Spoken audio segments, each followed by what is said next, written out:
மீன் வலை கட்டுறதால நம்ம வந்து பாகக்காவும் பீங்காவும் ஈஸியாக ஏற்றி விடலாம் அப்படின்னு சொல்லிட்டு நம்ம கட்டினோங்க. ஆனால் என்னாச்சுன்னா காலையிலே வந்து ஒரு ஆமை வந்து மாட்டிக்கிச்சு. நம்ம இது நேற்று ஈவினிங்காக மாட்டிச்சா எப்போ மாட்டிச்சுன்னு தெரியல. ஆனால் அது வந்து அந்த பாகக்காய் கொடியும் அந்த வலையும் சேர்ந்து சுற்றி முறுக்கிக்கிட்டு இருந்திருக்கு. நம்ம வந்து அதை எடுத்துகிட்டு போயிட்டு நம்ம நெல் வயலில் தான் விட்டோம். அது நம்ம நெல் வயல்லேருந்து தான் எப்படி இறங்கி வந்திருக்கும் போல். தண்ணி இல்லாமல் இருந்துச்சா என்னன்னு தெரியல, வெளியில் வந்து வலையில் மாட்டிக்கிச்சு.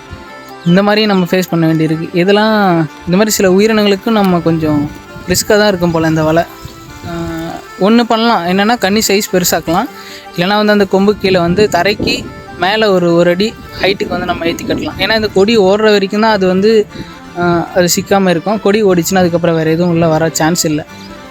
நல்ல வேளை அந்த ஆமையை நம்ம எடுத்துகிட்டு போயிட்டு மறுபடியும் நம்ம நெல் வயலில் விட்டுட்டோம். அதுக்கு ஒன்றும் ஆகலை. எந்த மாதிரிலாம் ஃபேஸ் பண்ண வேண்டியிருக்கு பாருங்கள். பேசாமல் நம்ம தட்டார பந்தலே போட்டுடலாமான்னு தோணுது. காஸ்ட் எஃபெக்ட்டுக்கு தான் நம்ம இதை பண்ணோம். இல்லைனா கொட்டார பந்தல் தான் ட்ரை பண்ணோம் அடுத்த முறை. அடுத்து நம்ம கொட்டார பந்தல் எப்படி இருக்குன்னு சொல்லிட்டு ட்ரை பண்ணி பார்க்கலாம், அது எப்படி இருக்குன்னு.